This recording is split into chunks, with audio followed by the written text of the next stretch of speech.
घना जंगलभित्र 7 वर्ष एक्लै बिताउनुको पीडा एउटा गोर्खाली सैनिकका लागि कुनै मृत्युभन्दा कम थिएन। जिउँदो लास जस्तै भएको बिरामी शरीर, जंगली खानाको भर, जापानी सेनाले कतिखेर मारिदेला भन्ने डर, हिंस्रक जनावरको बीचमा कैयौं रात एक्लै कटाउनु कति दर्दनाक थियो होला। उनलाई लाग्न थाल्यो जंगलमा नै आफ्नो जीवन बित्ने भए बाँच्नुको के अर्थ। उनी आत्महत्या गर्ने निर्णयमा पुग्छन्। मलायाको घना जंगलमा गोर्खाली सैनिक नायक नकाम गुरुङले एक्लै बिताएको त्यो 7 वर्ष। सन् 1939 सेप्टेम्बर 1 तारिक इतिहासकै सबैभन्दा भयानक युद्ध दोस्रो विश्वयुद्ध सुरु भएको दिन जापानी सेनाले एसियाको पूर्वी क्षेत्रलाई आफ्नो कब्जामा लिन सुरु गर्छ। बेलायती सरकारले पनि जापानी फौजको प्रतिकार गर्न 2.5 लाख गोर्खाली फौजलाई रणभूमिमा उतार्छ। एसिया, अफ्रिका, युरोपमा फैलिएका गोर्खाली सेना मोर्चाको अग्रपंक्तिमा थिए। जापानी फौजसँग लड्न बेलायती सेनाको एउटा मोर्चा दक्षिणी मलायातर्फ लाग्छ। यात्रामा जापानी सेनासँग भएका धेरै भिडन्तमा परि हजारौं गोर्खाली सैनिकको छातीमा गोलीको वर्षा हुन्छ। बेलायती सेना विभिन्न मोर्चामाझ विभाजित भएर यत्रतत्र जान थाल्छ। नायक नाकम गुरुङ सहित 56 जनाको एउटा समूह घना जंगलको बाटो हुँदै मलायाको दक्षिणतर्फ लाग्छन्। घना जंगलभित्र बाटो खोज्दै र बनाउँदै निकै कठिन यात्रापछि उनीहरू मलायाको काम्पोङ पुग्छन्। बाटोमा लुकिएर बसेका जापानी फौज अरू गोर्खाली पल्टन कहाँ गए, जीवित छन् या वीरगति पाए, केही थाहा थिएन। 25 दिनको निरन्तर यात्रापछि उनीहरू मलायाको दक्षिणी भागमा रहेको जिमिन्तहमा पुग्छन्। उनीहरू सोही क्षेत्र हुँदै सिङ्गापुर जाने योजनामा थिए। फौज अगाडि बढ्दै थियो। नायक नकाम गुरुङलाई अचानक ज्वरो आउँछ। टाउको दुख्ने, खाना नरुच्ने जस्ता लक्षण देखा परेपछि उनलाई मलेरिया लागेको आशंका गरिन्छ। उनी शिथिल हुन्छन्। घना जंगलको बाटो उनी अगाडि बढ्नै नसक्ने गरी थला पर्छन्। अलिअलि भएको बाँच्ने आशा पनि मलायाको घना जंगलले सकिदिन्छ। जापानी सेनाको आक्रमणको डरले उनले आफूलाई त्यही अवस्थामा छाडेर अगाडि बढ्न साथीहरूलाई आग्रह गर्छन्। सँगै युद्धभूमिमा हतियार समाएको साथीलाई मृत्युको मुखमा छोडेर जान कहाँ मान्थे र गोर्खाली फौज। तर त्यहाँ जति बेला जे पनि हुन सक्थ्यो। चलाखी जापानी सेनाहरू आउन सक्ने सम्भावना थियो। अन्ततः उनीहरू मरणासन्न अवस्थामा पुगेका नायक नाकम गुरुङलाई त्यही छाडेर जान बाध्य हुन्छन्। साथीहरूले उनलाई केही महिनालाई पुग्ने खाना, सुरक्षा सामग्री र कपडाहरू छोडिदिन्छन्। छुट्ने बेला सुबेदार मेजर लाल बहादुर गुरुङले छिट्टै युद्ध सकिने र उनलाई त्यही स्थानमा उद्धार गर्न फौज आउने आश्वासन दिन्छन्। उनलाई त्यहीँ बस्न भनेर फौज अगाडि बढ्छ। गुरुङको अन्तिम आशा पल्टनलाई पर्खिनु सिवाय केही थिएन। यहाँबाट उनको जिन्दगी बदलियो। उनले कैयौं रात त्यही घना जंगलमा बिताउनु पर्ने थियो। अशक्त शरीर, जापानी सेनाको डर, सीमित खानापानी, के खाने, कहाँ बस्ने केही टुङ्गो छैन। बिरामी शरीर र हातमा खुकुरी लिएर उनी तैनाथ अवस्थामा जंगलमै बस्न थाले। 1 महिनापछि उनी बिस्तारै निको हुँदै गए। तर जंगलबाट बाहिर निस्कने कसरी? बाटोमा जापानी फौजले छातीमा बन्दुक तिर्छाइदिने पो हो कि उनी जंगलबाट निस्कनै चाहेनन्। केही समयपछि उनले रुखको हाँगा र पातहरू समेटेर सानो ओत लाग्ने छाप्रो बनाउँछन्। बाहिरी दुनियाँबाट बेखबर, परिवार साथीभाइ कहाँ हो कहाँ, उनका लागि मलायाको जंगल नै दुनियाँ बन्दै थियो। एक्लै जंगलमा बसेको 3 महिना बित्यो। साथीहरू आउने चालचुल छैन। साथीहरूले छोडेर गएका खानेकुराहरू सकिँदै गए। बीच जंगलमा एक्लै बस्नुको पीडाले पोल्दै गयो। उनी आत्तिन थाले।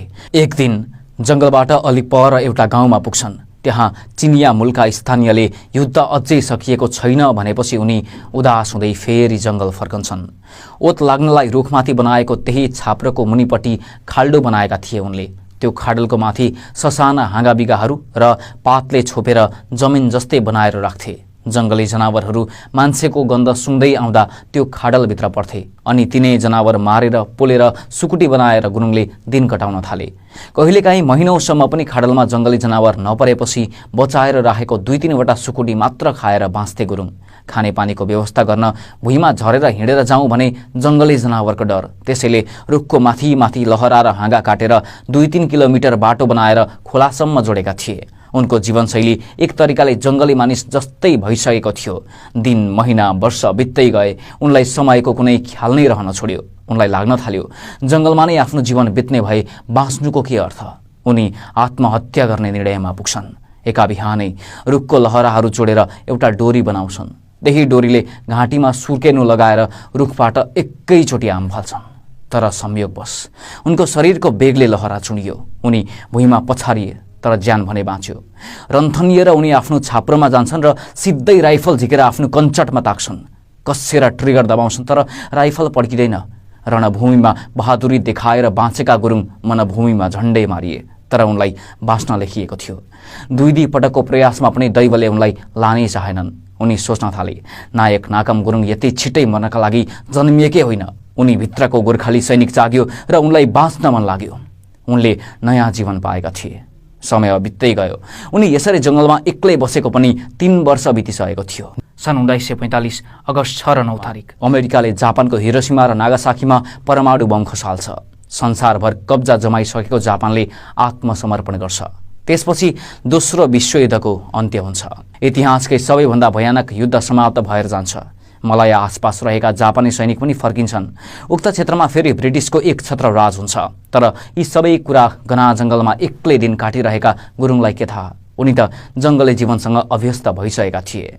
बाहिरी दुनियाँबाट पुरै बेखबर थिए। 3 महिना पुग्ने खानाको सहारामा उनी 3 वर्ष जङ्गलमै बसिसकेका थिए। एक्लोपन उनको परिवार थियो। चोट र पीडालाई साथी बनाएका थिए अनि गोर्खाली फौजको पर्खाइ उनको कर्म। यसरी नै चलिरहेको थियो उनको दैनिकी। यता मलायामा आन्तरिक द्वन्द्व चर्किन थाल्छ। मलायाका कम्युनिस्टहरूले बेलायत विरुद्ध छापामार युद्ध सुरु गर्छन्। मलायामा कम्युनिस्टको वर्चस्व बढ्दै गएपछि बेलायत सरकारले मलायामा सङ्कटकालको घोषणा गर्छ। सन् 1949 सालमा मलायामा कम्युनिस्टको प्रभाव घट्दै जान्छ, तर उनीहरूले जङ्गल पसेर युद्धको बिगुल फुक्छन्। बेलायत सरकारले पनि कम्युनिस्टको आन्दोलन दबाउन जङ्गलभित्र सैनिक अभियान थाल्छ। मलायाको दक्षिणी जङ्गलमा 15,000 गोर्खाली सेना खटाइन्छ।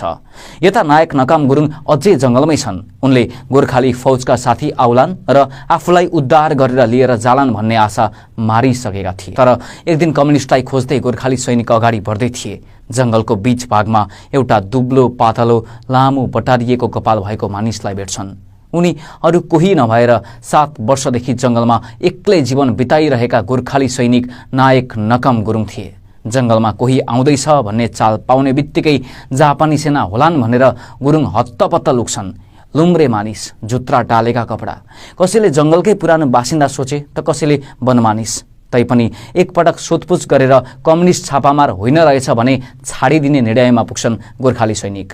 गुरुङलाई बिस्तारै घेराउ गरेर पक्राउ गर्छन्। गुरुङले ती गोर्खाली सैनिक बीच भएको कुराकानी सबै सुनिरहेका थिए। आफूले बुझ्ने भाषामै ती सेनाहरूले कुरा गरिरहेको सुन्दा उनी हर्षले गदगद हुन्छन्। उनी पनि आफ्नै भाषामा सैनिकहरूसँग कुरा गर्न लाग्छन्। तर अफसोस, ती गोर्खाली सैनिकले ती लुम्रे झुम्रे मानिस कम्युनिस्ट छापामार भएको र आफूहरू जस्तै भाषा बोल्न सिकाएर जासुस बनाएर पठाएको भनी सोध्छन्। गुरुङमाथि वरिपरिबाट बन्दुक ताकिन्छ र अन्तिम पटक सोधियो, यदि तिमी गोर्खाली सैनिक हौ भने भन, तिम्रो कमान्डर को हो? यति सुनेपछि गुरुङले सहजै भनिदिन्छन्, मेजर वाइली। भाग्यवश ती गोर्खाली सैनिकका पहिलेका कमान्डर पनि उनै वाइली रहेछन्। गुरुङ सैनिक हुन् भनी ठम्ब्याउन उनीहरूलाई कति पनि समय लागेन। त्यसपछि उनले 7 वर्ष अघिदेखिको सबै बेले विस्तार सुनाए। यो 7 वर्षमा उनको शरीर स्वरूप र अवस्था दयनीय भइसकेको रहेछ। उनले 7 वर्ष अघिदेखि बोकेको खुकुरी खिएर चक्कु जस्तै सानो भइसकेको रहेछ। गुरुङलाई तत्काल नजिकैको क्याम्पमा लगियो। शारीरिक अवस्था निकै कमजोर भइसकेका गुरुङको स्वास्थ्य उपचार गरियो र स्वास्थ्यमा सुधार भएपछि भारतमा रहेको उनकै पल्टनमा पठाइयो। बाँच्ने आशा मारेका गुरुङले नयाँ जीवन पाए।